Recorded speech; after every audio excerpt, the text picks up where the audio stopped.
Muy buenas de nuevo, volvemos con otro capítulo de las vías romanas desde el aire. En esta ocasión nos vamos a ocupar de Tiermes, que es una ciudad celtíbera luego romana en la provincia de Soria,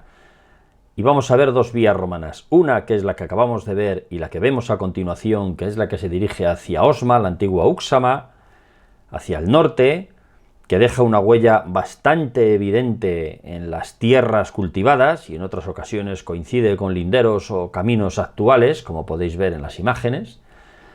Y la vamos a ver en dos momentos diferentes, este que estáis viendo y este otro que es en una hora mucho más al atardecer, donde la loma del terraplén ya labrado se evidencia mucho más. En el otro veíamos más la huella de los áridos, la diferencia de color. Bueno, pues aquí veis cómo la vía romana se va marcando, como las lomas ya labradas ahí al fondo van destacando sobre el terreno, y cómo se aproxima hacia la carretera que comunica con Montejo de Tiermes, con la que coincide un trocito pequeño, y finalmente va a subir un portillo que existe allí, hacia el páramo, un portillo que veis ahí a la derecha, al que nos vamos a aproximar deprisa, hacia el páramo, donde discurre ya en una zona muy horizontal, muy buena para el trazado de carreteras en dirección al río Duero, donde lo cruza y finalmente se dirige a Osma. Ahí veis el portillo, cómo va subiendo a media ladera, cómo todavía queda la huella fósil de lo que era la antigua carretera en media ladera, llega a la parte alta, veis un tramito que está labrado ahí en la finca,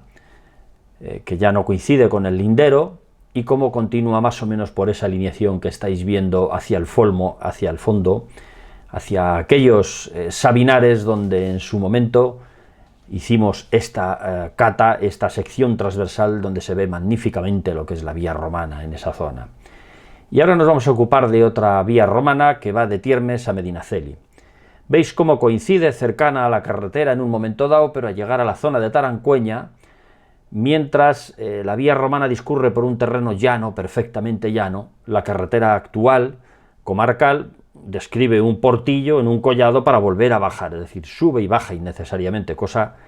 que podéis ver ya en cualquier vía romana que vayáis vosotros a intentar identificar. El mejor trazado entre dos ciudades romanas es el posible, es el que describió la vía romana, no las carreteras actuales. Aquí veis, vamos a volar esa zona, de la zona que os digo que es mucho más llana, cerca de Tarancueña, en la vía romana de Tiermes a Medinaceli. Aquí estáis viendo cómo en una época en invierno, donde el terreno está recién labrado, digámoslo así, la huella se empieza a delatar enseguida en muy buena longitud. Eso, antes de la concentración parcelaria, eran linderos, no llegaba a ser ni siquiera camino, pero en el momento que se parcelaron y se labró todo, la huella de los áridos de la vía romana permanece en una longitud muy importante.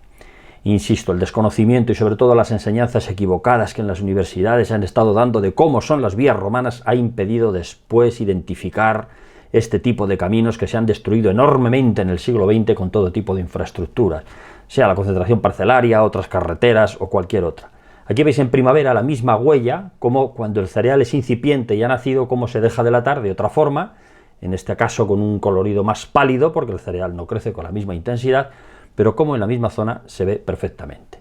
Esta vía romana, que llega, como hemos dicho, esto es la zona de Tarancueña, pero llega hasta Medinaceli, en la zona de Retortillo de Soria, se ve perfectamente todavía dos miliarios que le llaman los cantos mijeros, y finalmente veis cómo aquí los bordillos se delatan todavía en el terreno, los bordillos que encajaban la cimentación al margen del camino por el que discurren los tractores, por donde buenamente pueden, y que ignoran el antiguo trazado de la vía romana en este lugar que se llama de Carra Medina. Bueno, pues esto ha sido todo por esta vez, cortito como siempre, pero para no aburriros. Hasta otra ocasión.